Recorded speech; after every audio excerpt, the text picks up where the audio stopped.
তো বন্ধুরা, নতুন একটা ভিডিও নিয়ে আসলাম, যেটা হচ্ছে গ্রামের পরিবেশে কৃষকরা কিভাবে ধান চাষ করে ধানকে বড় করে, ধানে জল দেওয়া, অনেক রকমের ট্রিটমেন্ট করে, ঠিক আছে? সেইগুলো দিয়ে আজকে একটা ভিডিও আপনাদের দেখাবো।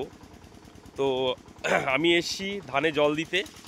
অসাধারণ পরিবেশ, সকালবেলার পরিবেশটা কি সুন্দর, ঝকঝকে রোদ্দুর, আর চারিদিকে সবুজে সবুজে মোড়া। এই যে আমার শ্যালো মেশিন চলছে, আমি জল দিচ্ছি খেতে, ধানের খেতে জল দিচ্ছি। তো ওই যে শ্যালো মেশিনের থেকে জল যাচ্ছে, এ ড্রেনে করে যাচ্ছে। ও সামনে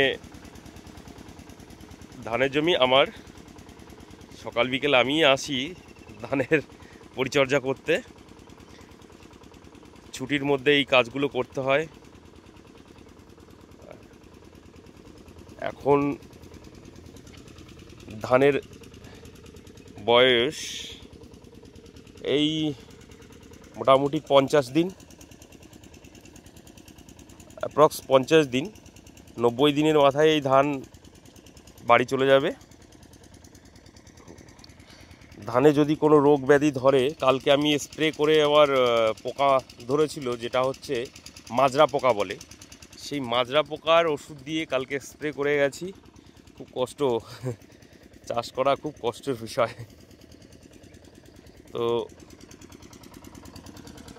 খালি পরিবেশটা দেখুন, অসাধারণ অসাধারণ সকালবেলার পরিবেশ।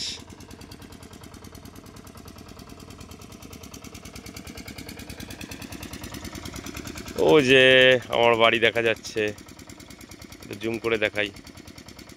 এই যে আমার বাড়ি মাঠের পাশে, আর আমি ধানে জল দিতে এসেছি। ঘন্টা দুয়েক চলবে, তারপর আবার কালকে আসবো। আজকে আর হবে না, কারণ উচ্চ মাধ্যমিকের পরীক্ষা চলছে, ব্যস্ততার সাথে আছি।